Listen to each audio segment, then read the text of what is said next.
Assalamualaikum warahmatullahi wabarakatuh, jumpa lagi dengan saya channel Hairul Ampah. Kali ini kita akan membahas tentang Masjid Jami Sungai Banar, Amuntai, Kalimantan Selatan.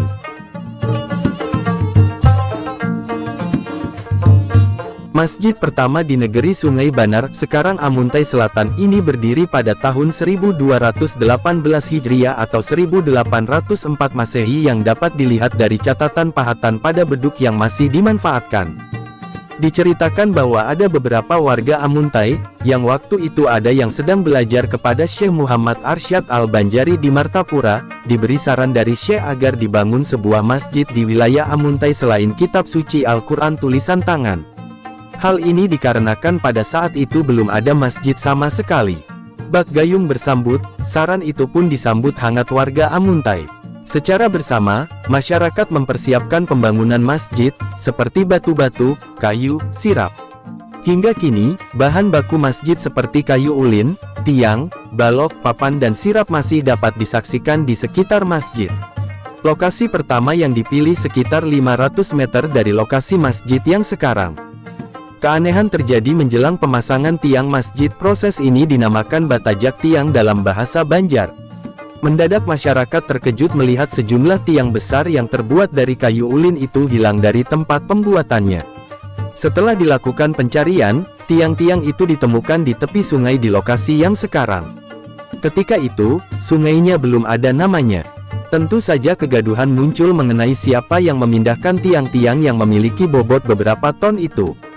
Untuk mengangkat satu tiang saja dibutuhkan puluhan orang, apalagi lebih dari satu tiang. Padahal malam sebelumnya, masyarakat masih melihat tiang-tiang tersebut. Keanehan itu pada akhirnya dipandang sebagai sebuah isyarat gaib bahwa lokasi masjid haruslah di tempat tiang-tiang itu berada sekarang. Maka dimulailah pembangunan masjid tersebut. Di kemudian hari tiang-tiang masjid tersebut ada yang mengeramatkan. Bangunan asli masjid berukuran 25 x 20 meter. Berbentuk mirip rumah adat Banjar panggung, memakai tiang dan bertingkat. Bahan-bahan rangka, lantai dan dinding papan dari kayu ulin dengan bagian atap dari sirap yang tinggi. Ketika itu belum dibuat menara. Sedangkan mimbar khotbah merupakan wakaf pribadi Haji Mahmud, tokoh masyarakat setempat, yang ukirannya dikerjakan dua orang ahli ukir pada masa itu, yaitu Buha dan Tahir. Mimbar itu terbuat dari kayu ulin, berukuran 3,8 meter x 1 meter dengan total tinggi 4,5 meter, terdiri dari badan 2 meter dan menara 2,5 meter.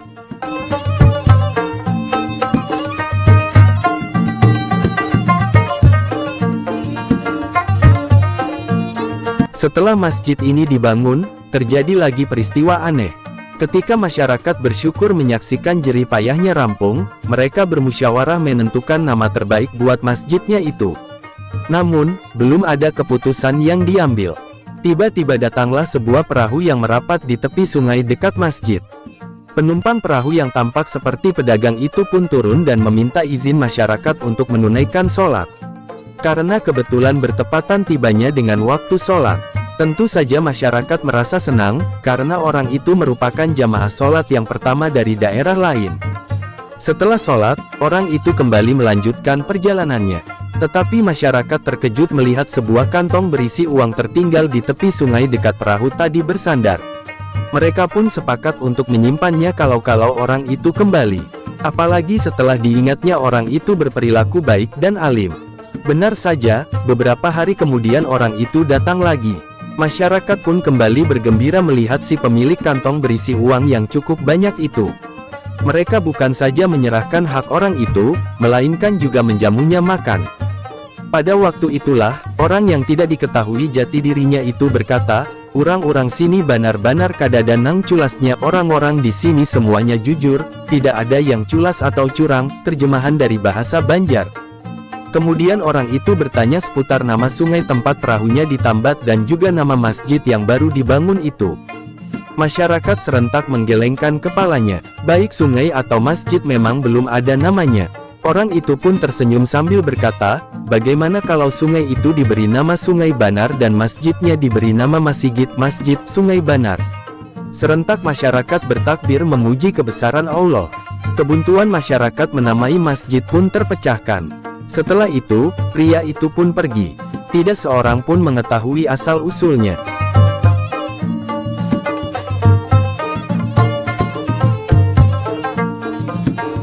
Beberapa kisah lain yang tergolong unik seputar masjid yang juga merupakan cagar budaya ini.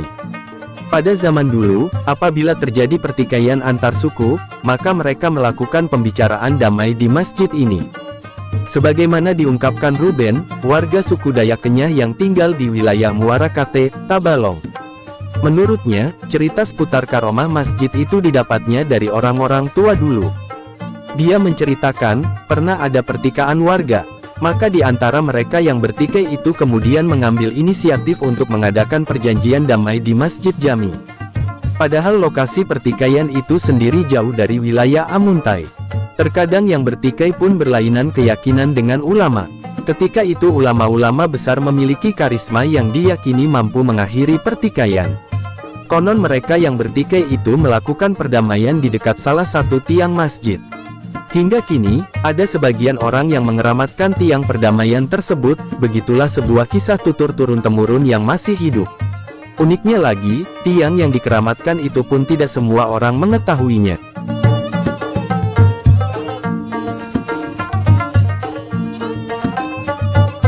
Pengunjung masjid dari berbagai wilayah.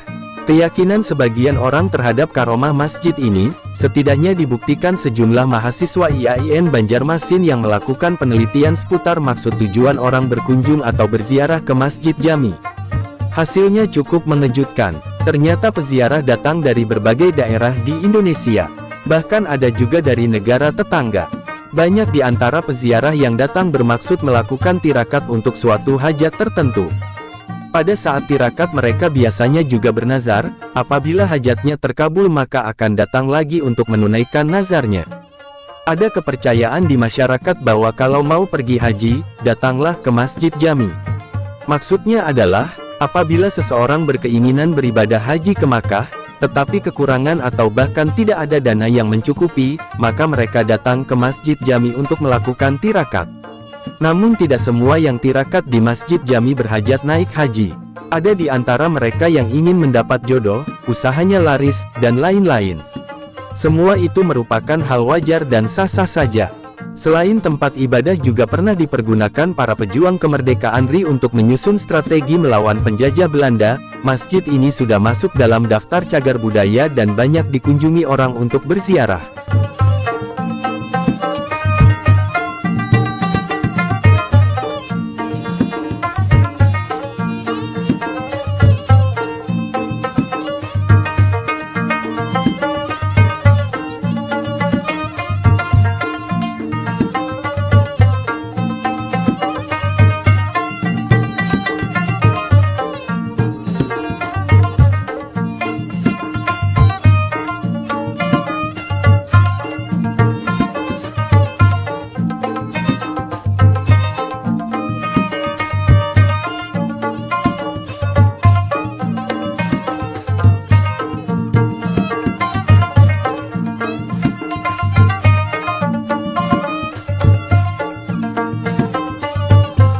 Demikian video kita kali ini, sampai jumpa di video berikutnya. Assalamualaikum warahmatullahi wabarakatuh.